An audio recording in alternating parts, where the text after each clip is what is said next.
right now. Right, and click the button or yellow.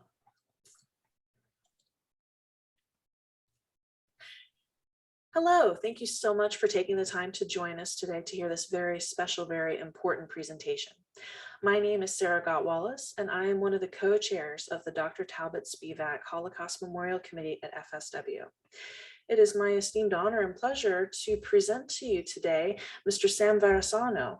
He is going to be sharing his story with us of what it was like growing up as the child of survivors of the Holocaust. So growing up with Holocaust survivor parents comes with its own unique story, just as all Holocaust survivors have an extremely unique story. And unfortunately, as our Holocaust survivors grow older in age and pass away, it is up to their children and their grandchildren, their generations, us, this generation, to continue to tell the truth of the Holocaust. Because after those amazing, strong, brave people are no longer able to share their story and their experience, it's going to be up to us to continue to carry the beacon and the torch of truth and light. As we know, unfortunately, Holocaust denial is on the rise, as is anti-Semitism, and we are the combatants of those injustices and of those lies. And it's only through keeping the truth of those stories of the Holocaust alive that we will truly be able to keep actuality and factuality going. Holocaust education is vitally important. I believe it, Sam believes it, and he's going to tell you a little bit about his family story and about his own personal story. So without further ado, I present to you Mr. Sam Varsano. Well, thank you. What a wonderful introduction. I should say that my story begins in Salonika, Greece. Today it's known as Thessaloniki, Greece, the second largest city, founded by Alexander the Great and named after his sister. It's a seaport in the northeast of Greece, and it has been over 500 years, from 1492 until 1942, a largely Jewish city. And the Jews came from Iberia, Spain and Portugal, in the Middle Ages because of the decision by the reigning Pope to have the Jews expelled from any country that had a king or queen that was of the Catholic faith. My family obviously chose to leave instead of converting to Catholicism, although there are many people who are around today of Spanish descent who are also descendants of Jews. They don't practice the religion, but they have certain aspects of family life and ritual life that they still hold on to. They're not quite sure why they do. At any rate, my family migrated eastward through the Mediterranean, as you can see on this map, to the city named Salonika. And in 1942, Salonika was occupied by the Nazis, and its inhabitants were put into two ghettos. And in 1943, they were deported to, mostly 99% were deported to Auschwitz. My father was one of those, my father and his first wife and his child, and I think he had a pregnant wife. They ended up in Auschwitz-Birkenau along with my father's brother, sister-in-law, mother, and two sisters. Other than his brother, we think the rest of the family was murdered upon arrival in Auschwitz. My father was put into barracks number 17 in Auschwitz, where I don't think he knew him, but he happened to share that barracks with another much more famous Holocaust survivor named Elie Wiesel. which most people know about, a Peace Prize winner, Nobel Peace Prize winner. My father survived a death march from Auschwitz to Mauthausen death camp in January of 1945. And he was liberated by US troops in Mauthausen in late April 1945. It took the US doctors more than 2 months to rehabilitate him physically because of disease and malnutrition. He was one of the fortunate few who was able to survive and to be repatriated. He went back to Salonika, and he was standing in front of a community center bulletin board that served as a meeting place for people who were trying to connect with others who had, in their families or friends who had been lost. And he met a very attractive young woman there looking for her brother. It turns out my father knew her brother and encountered him in Auschwitz and was able to tell her that he also had survived and was on his way home. My mother said she remembered him from his days as a salesman coming into her dressmaker shop and selling her goods. And she remembered that he had a wife and children. He said he did, but that they were all gone now. She, of course, understood that. And this is part of a very romantic story. At the end of that conversation, he asked her, "What are you doing now?" Meaning, not later today, but what's life holding for you after this? And she said, nothing. I don't have anybody. All I know is I have work. I can support myself, but I'm alone. And he obviously was alone as well. So he said, okay, you're alone and I'm alone. And this is the very romantic part. He said, why don't we just get married then? And you may laugh at this, but quite a number of marriages of Holocaust survivors happened just like that. They got married a few months later, and I was born in Salonika in December of 1947. My mother, fortunately, did not go to Auschwitz. She was hidden in the mountains of northern Greece in a small village, about 200 people. But the Nazis were all through that area, and they were looking for Jews in hiding. And they and they weren't looking for her specifically, but she was in quite a bit of at risk. She had her mother with her,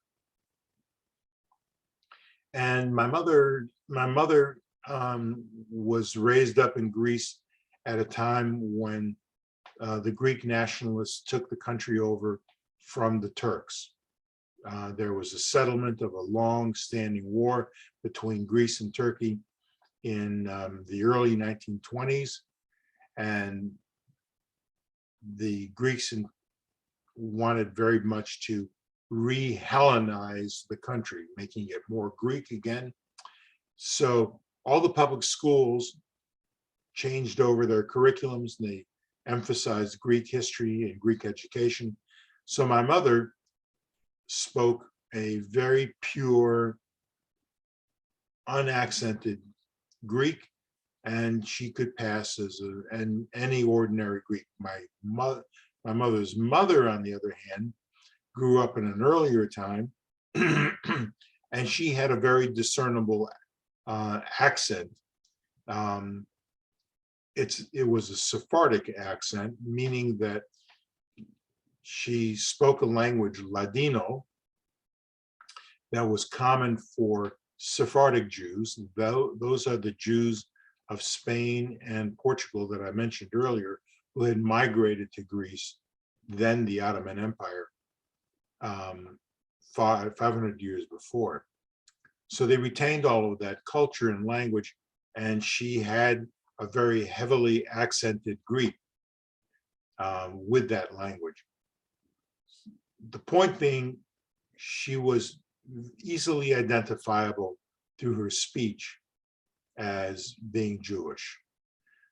As a result, the people in the village were very concerned. The people who were hiding my mother and her mother became aware of the fact that everyone was at risk. They were older, they were an older couple in their mid-70s, and I don't think they were as much concerned about themselves as they were about the entire village. And also that my mother would be exposed. So they reached out to my mother's older brother, and who had placed them in this village, and explained the problem. And they concocted a ruse to get my mother's mother to go back to Salonika to register her property. What they really did was they got her out of that village so any potential informer would not inform against them.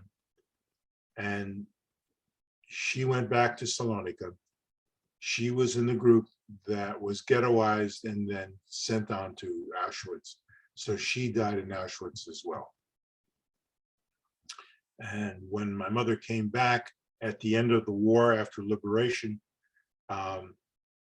6 months later, when my father was rehabilitated, that's when they met. They married as my father had requested, and I was born 9 months later, so he had recovered sufficiently to be able to do that.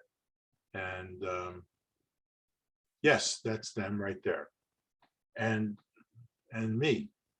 So they started a new family, and what happened at that time was really a very big part of making my personal history very different. They found themselves in a country that had survived World War II, but what it had not survived was a civil war that was going on between the communist element in Greece and the royalists, who were basically pro-Western royalists who wanted to keep democracy alive in Greece. The United States rushed in with the Marshall Plan and the Truman Doctrine to keep Greece and Turkey from going communist. And one of the benefits that came out of that was that my parents would be allowed to get special immigration visas to the United States.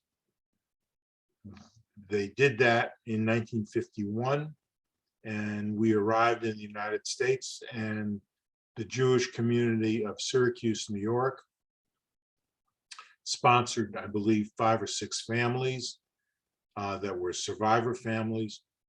Mine was one of them. We ended up at Syracuse, and I grew up there until I was 17 years old in 1965, at which point I went to college not far away because my parents wouldn't let me go too far from them. Very strong attachments to their children. So I was lucky to be able to get that far away. I had originally wanted to go to the United States Naval Academy and was on track to receive a nomination, which I thought was the best thing of all. But my parents refused, and they wouldn't sign the eligibility papers because I was underage at the time. And consequently, I wasn't able to go there. So I did go to Cornell University in Ithaca, New York. I met my wife there in the first year. and we married in our senior year, and we spent the next 40 years in New Jersey, and then in 2017, we moved to Florida. In all the intervening years, I developed a technology company specializing in the computerization of pharmacies. After retirement, my wife thought it best that I get out of the house. There was just so much golf that a person needed to play in her mind. And she encouraged me to come into her middle school as a substitute teacher, which I was happy to do if it meant that she stopped nagging me. And she did that. And I never had so much fun in my life as being a substitute teacher and being with the kids and laughing with them and teaching them and all the things that I didn't expect. 1 year later, I got a surprise phone call that they needed me to be a substitute teacher in the local high school. They had just lost, surprisingly, they had just lost a brand new teacher of history, and they needed an immediate replacement. And they asked me to go there. So I did that, and they told me in 2 months that they would hire a new teacher. And 2 months later, they called me in and they said they wanted me to be that teacher, even though I had no training in education. But I had a certification in history. So they sent me to school for a year at night while I was teaching the full curriculum of a full course load of history students. And at the end of a year, I became fully certified as a teacher in the state of New Jersey. And I did that for another 12 years before retiring in 2014. And that's when we started thinking about going to Florida. And because we had owned an apartment in Marco Island since 1989, and now it was time to think in terms of enjoying ourselves a little bit more.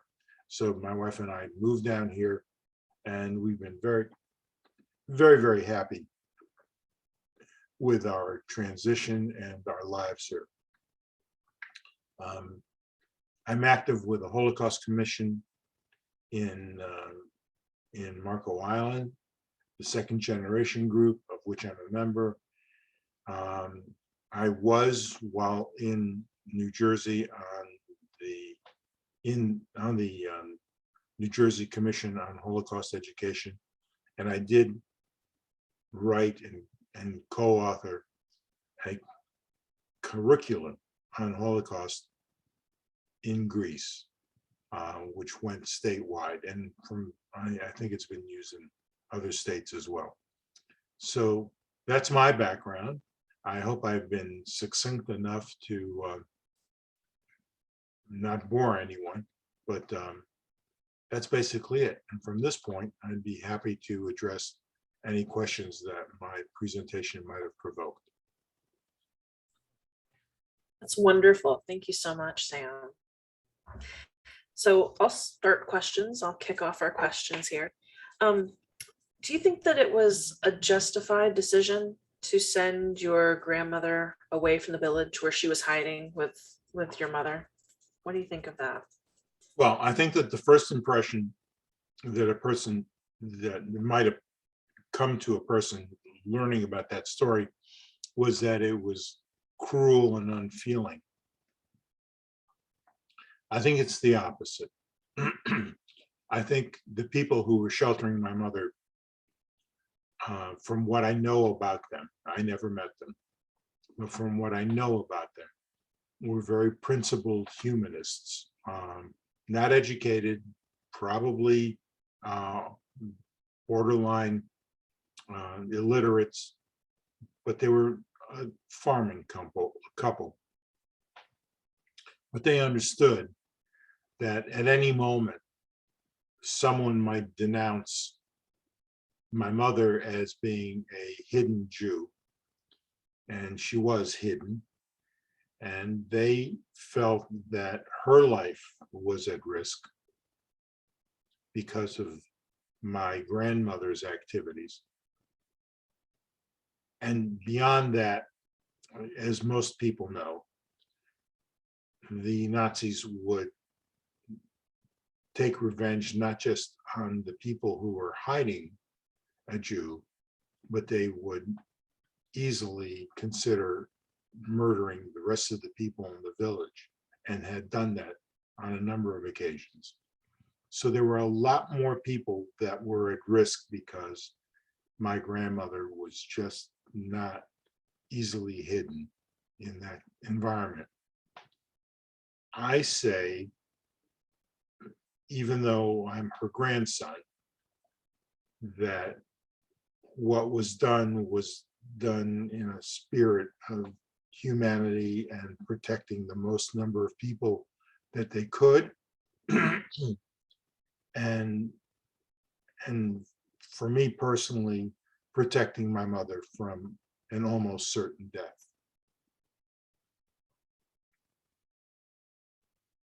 Absolutely. It's so hard to hear and to think about that. My mind goes to, well, grandma just suddenly becomes mute. But it would be so hard. And you got to keep in mind, folks, it's a lot easier for us to sit in the comfort of our own homes, watching the story over our lovely computer with the internet and everything, and think about, well, I would have done this, or I would have done that, and this is how I would have survived. You don't know until you're in the situation. And thank God none of us have been in that situation to have to think. I think that zombie movies and zombie shows have showed us, oh, the apocalypse, this is how we prepare. But you don't know until you're living through it. Absolutely. Thank you for the answer to that question. Well, let me just add on as a corollary. I did teach for 12 years, as I mentioned earlier, and I also was assigned the Holocaust curriculum to present to the students in our school. And practically every single year, the first question that I would receive would be from a student who would say, Mr. Varsano, what would you have done if there was a student there, or if there was a person there who was going through this kind of danger? Would you have hidden them? And that gets to the essence of the situation for me. Because, excuse me just one second.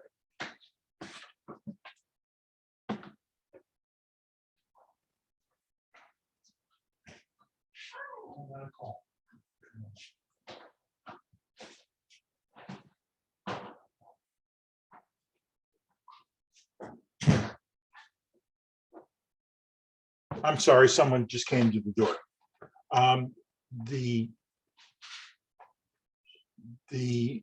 The answer that I gave is the only truthful answer that I can come up with, which is, I don't really know. And the reason that I say that is because when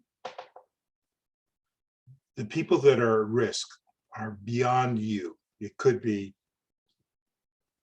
your wife, your children,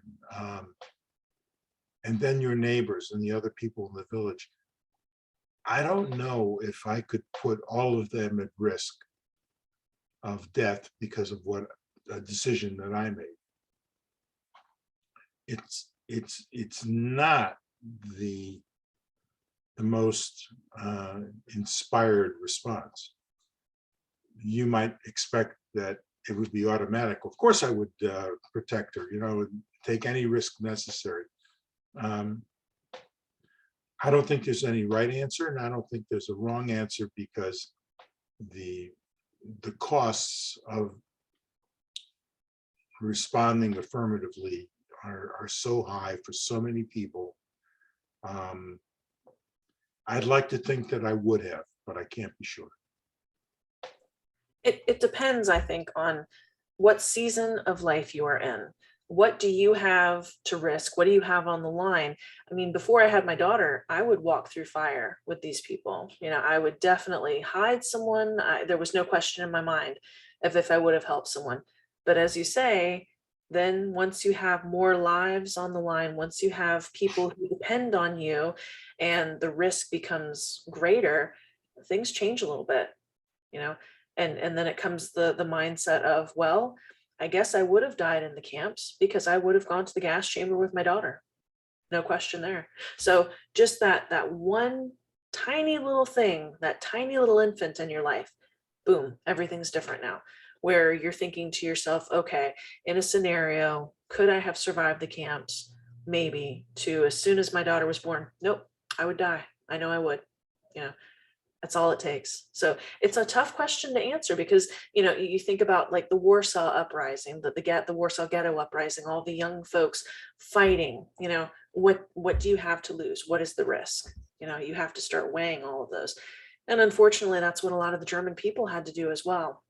That's what I try to impress upon my students is, yes, you had, you know, the people who were bystanders who just went along with it, but they're thinking of their risk as well. It's really tough. It's really tough. Yeah. Um, Sometimes they would say to me, I'm talking about the students, I'm surprised that your response, because I would have thought it would be automatic. And I told them the only way I can make you understand it is to assure you that, and this is something that I'm saying to you that as a guarantee, it's an absolute promise. There is nothing or no one that you will love more in your life than your child. Not your mate, not your girlfriend. It's going to be, and you don't have them yet, but it's going to be your child. And that is going to be the turning point for you in terms of your own maturation. And for me, that is the reason why people did what they did. Absolutely. I had a question quickly. You know, you had mentioned that, you know, before being transported to Auschwitz-Birkenau, your father had a family with a wife and a child, um, and they passed in the atrocities there. Um, were there any, you know, weird feelings about him starting a new family or anything like that? I would say very much so. Um, I'm going to speak on behalf of my mother, who is now deceased, but as a close observer of her and my father, I was aware that there was something very, very different about us as a family. Um, there were holiday ceremonies, for example, at the time of Passover, where my father leading the family service, the family dinner during the Passover holiday would stop in the middle every single year at the exact same spot and break down into uncontrollable sobbing. We didn't understand that. We were too young to understand that. You know, my mother would say, this is because daddy went through a terrible thing, and that's as far as she would get. So I was also aware that my mother had feelings that she was not as strongly valued as she would like to be in the romantic sense of what a woman expects in a marriage. because he had another wife before, and it wasn't that far distant in the past. He had children. He had the loves of his life. It was difficult for her. So it caused me to wonder, since I found out about them when I was about 13 years old. Prior to that, I had never really known. And when I did find out about it, it caused me to wonder how he must feel about me, because they named me the same name that the first child had, which is the tradition in the Sephardic community for a family to name its firstborn son after the father's father. So it's a grandfather to grandson. So I was named after my grandfather, but also after the first child that he lost. So I always wondered how I stacked up compared to him. And there was no answer to that. I never knew that.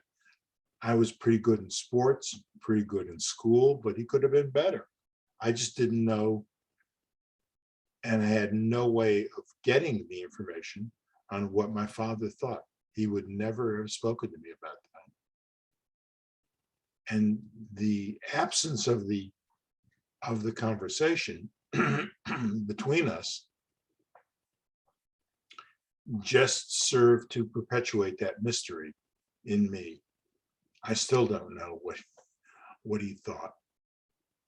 And I wonder, I just don't know.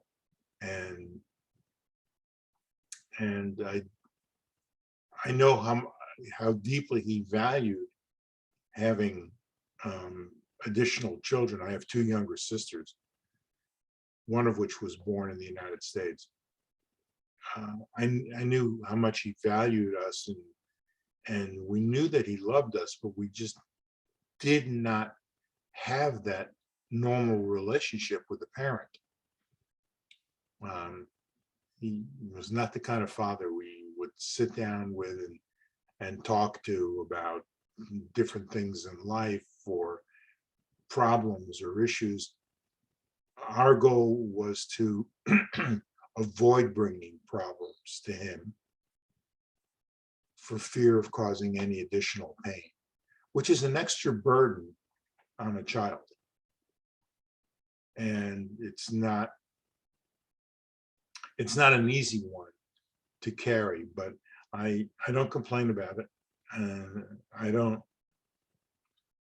don't allow myself to be burdened by it, but in response to a question asked in honesty and respect, how was it? That's the truth of it. And I can't really say much more about it. I just tried to be respectful to him. Absolutely. I appreciate the response. I would imagine that it would be quite hard to talk about and establish those relationships more meaningfully after experiencing what he experienced at the concentration camp and surviving a death march, and then needing to be rehabilitated for 2 months. It's certainly fortunate that he survived, but I can only imagine the pain that he was experiencing losing, his first family. And it is hard to tell what might be going on, but I know I'm so grateful for you speaking with us today and telling us what you were able to get from your parents and their experiences during the Holocaust to keep their stories alive. Your question prompted me to have a memory actually two memories that kind of solidify my belief that I was right about this. And they both were about the same period of life. On my first day of college, moving in day, freshman year, we got there early. And then after being moved in, and of course my mother had to clean the whole room, go through all the drawers, put down paper, all of that stuff. No one else did that. They were moving in, they were coming in with suitcases, putting their stuff away and going out and ready to get their first beers. Not mine. They were there all day long. It started to get close to dinner time and they're still with me. And finally I turned to them and said, you know, it's getting dark. Dad doesn't drive well in the dark. I think we better think about going home. At which time my father grabbed me and started to go into this heaving, convulsive sobbing, intense sadness. And here I was starting college, and it was a terrible emotional reversal from what I expected was going to happen. So I accepted it. I accepted it because there were so many things that were unexplained. This was just another one, and I knew that I had no choice. He had no choice, and that we would go on from there. But the second time that a similar experience took place was on the day that I got married. And I had just turned 21, and as did my wife. And my parents walked me down the aisle, as is customary in Jewish ceremonies. And we got to the end of the aisle, and this was the point where I'm supposed to stay there waiting for the bride to come down, and they were to take their hands and walk up to the pulpit. And they're both holding on to me and not letting go. I mean, and the heaving, sobbing is starting all over again.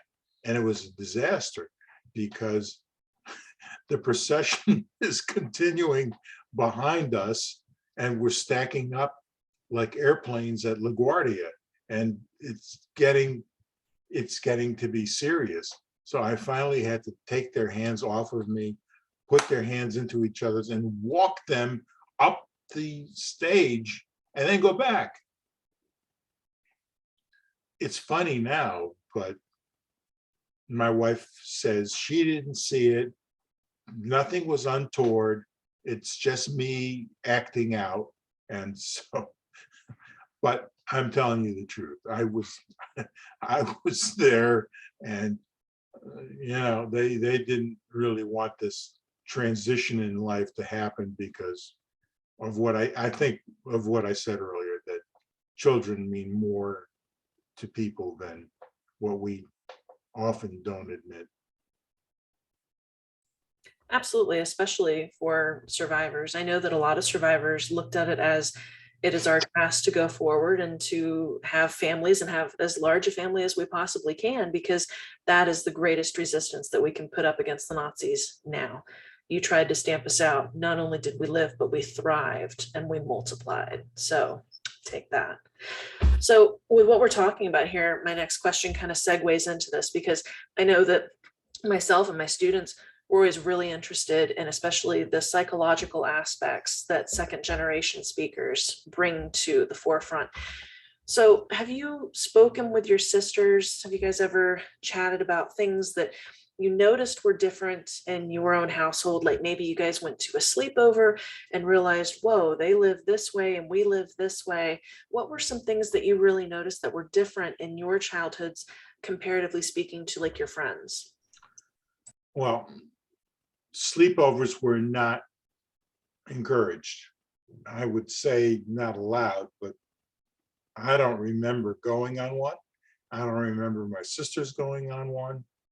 Um, it would have meant kind of um, getting away from the family's sense of insulation and control. But it was very clear to us, my parents strongly preferred us to be at home. So, but did it have an effect on us? Yeah, I would say it did. We had friendships. I certainly had friendships, but I was very reluctant to bring them to my house. I had a, I have a friend who we graduated high school together, who we had kind of a reunion a few years ago. Now we're older men, and we connected after 50 years. And finally, we get together and we're having dinner with our wives.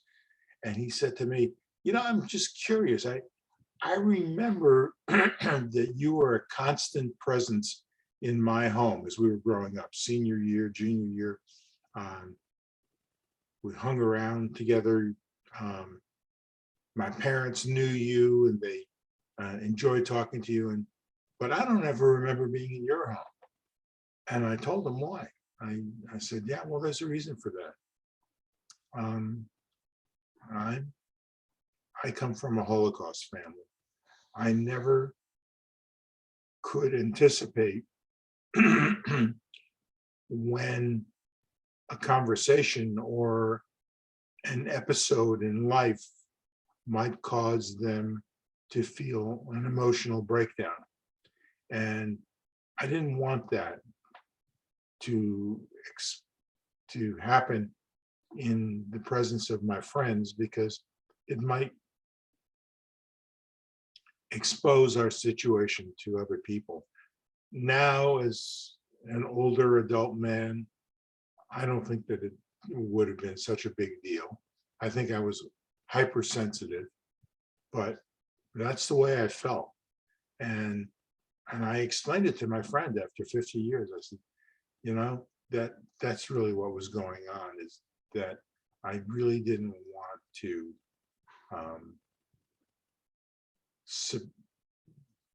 make my friends see this part of our family life and subject them to any emotional breakdowns. It could happen. And I really didn't want that. Consequently, I never had people over at the house. I also have a feeling that I was an immigrant. I really was, and that my parents particularly were immigrants. They were not familiar with America. They were not familiar with the English language. I was the one who was their interpreter for most of their lives. And I just didn't really want to have that immigrant experience become part of my identification. I wanted to be very much a standard red-blooded American. And that explains why I was interested in going to the Naval Academy. I wanted to dress like all the rest of the kids. My mother and father had different ideas of how kids dressed in their teenage years. My father had some leftover shoes that he brought over from Greece. Very stylized, pointy shoes. Everyone else is wearing Keds or Converse sneakers, and he wanted me to walk around in school with these pointy shoes. It was just totally out of sync with American culture. Was I impatient with them? Yes. Did I sense it was unfair? Yep, I really did. And I wanted to get away from that as much as I possibly could, which is probably the reason that I made a decision, I guess, probably when I was 16 or 17, that I was not going to go to Syracuse University where they wanted me to go. I had to get away, and that's what happened. I just want to clarify in case somebody is listening to this and sitting there thinking this. Very seldom do I listen to stories from second generation speakers, children, and they're not embarrassed of their parents. They're not embarrassed of the experience. It's a sense of protection, right? You felt like you needed to protect your parents, you needed to protect your family, but then you have that, you're a teenager, you're a typical teenage guy, you're trying to find your sense of belonging. And it's like, okay, I've lived in this family, I've done what I can, I'm the oldest, I'm the boy, I get it, but I want to be myself too. I want to get out and I want to explore the world. I won't go too far. Don't worry, I'm just getting married to this nice girl that we've known for years now. I'm not being taken off by, baby snatchers or vultures or something. But it's that you're not embarrassed. You just have that extra protection, and you're trying to, okay, mom, yeah, we'll come over for Sunday dinner every time. We'll come over for Friday. We'll have the high holy days and all that good stuff together. I'm not going to disappear, but I need to be me. Going along with this too, I guess I have two questions here that I'm going to try to put into one. Did they have unusual habits that you noticed? Like I've spoken with some folks who say their parents would keep lights on, or you were only allowed to open the refrigerator at certain times of the day. And couple that with, did this experience of yours impact how you raised your children? Ooh, that's a very, very compelling question, and one that I have not really thought about much. They did have certain ritualistic behavior. I don't mean religious, but ritualistic behaviors. My mother felt very strongly that it was my sisters and my responsibility to clean and dust the furniture in the house on Friday afternoons. We never understood that. What's that about? We're not really making a mess, but why Friday afternoons? And then I realized that's what she grew up with. I mean, that was the tradition of the Sephardic Jews in the modern world. And by the way, remember when I said earlier, there are people who were converted Jews from the Middle Ages in Spain who very likely had Jewish backgrounds. That's one of the indicators. I've talked to a number of families of Spanish descent, and I've asked them, did you remember ever any kind of special day in the week when your mother insisted that the house be cleaned? And there's, oh yeah, Saturday. Well, that relates back to the time of the Inquisition, because Holocaust scholars say that in order to prevent people from being inquisitive about whether a person was a secret Jew during the time of the Inquisition, Jewish families would do the most obviously anti-religious activity that they could think of, which was to work on the Sabbath. So they would open all their windows, open all their doors, and clean the house from top to bottom. That way people can look there and say, oh, they're not secret Jews, they're working on the Sabbath. And that tradition has held on with a lot of Spanish families. And there's possibly a good sense that if their genealogy was traced back, that there were Jews in their background. So that's one thing I remember.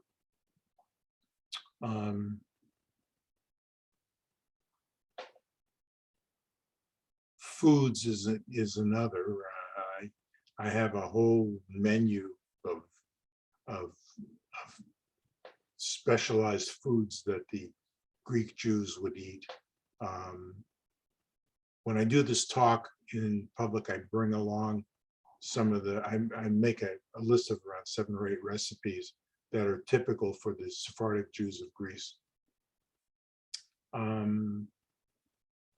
That's really about it. That what I can remember to you and answer your question. Thank you. Sorry, I couldn't find my unmute button for a moment. Do you think that how many children do you have? I have 2 sons. One is 50 and the other one is 47. When did you start telling them the story? Well, really, I should say, when were you told the story by your parents? When did you start speaking for your parents? Did your kids know their heritage? That kind of. Yeah, my children did. I taught them early on. For one thing, my children could see that my father's left arm contained his number tattooed at Auschwitz. So they were going to be inquisitive about that. They noticed how emotional my father and mother were about having them as grandchildren. They were the first grandchildren, and they were sons, which I don't think it's fair. I don't think it's right. But in Sephardic communities, it's really important to, at least it was, to have male children. And not that there was any preference against females, but males in the Sephardic culture were the ones that culturally were expected to be responsible for the parents. Females were expected to marry, take on a new name and a new family culture. Males would be that their family anchored to survival and stability. So, and I largely received the phone calls when things weren't going well or there was a problem. That was really more my domain. So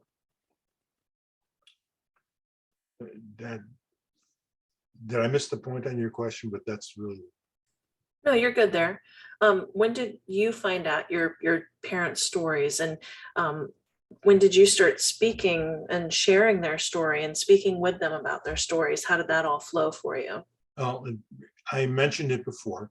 It happened early on, and it started because we had the Passover holiday every single year, and as early as I can remember, and my sister remembers the same thing, we would be sitting around the table, and in the exact same spot, the 10 plagues, where my father is reading from the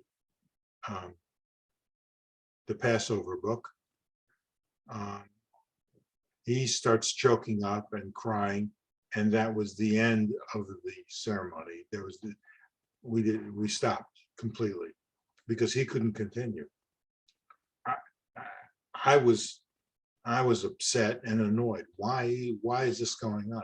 And I don't want to be too hard on myself. I don't want to be hard on him either. But for a child to see a parent break down like that is very disconcerting. And it causes questions of insecurity and what's going to happen to us. Why is this happening to him? So it started the questions flowing, and that's when I got answers like, well, Daddy went through a very terrible thing, very bad, and I didn't hear about the other family and the other son until I was about 13. And I happened to hear about it by accident. And the reason for that was I was playing around with my sister in my parents' bedroom, accidentally knocked over a portrait of my father's brother. The frame came loose, and I noticed that there were two other pictures behind the picture of his brother.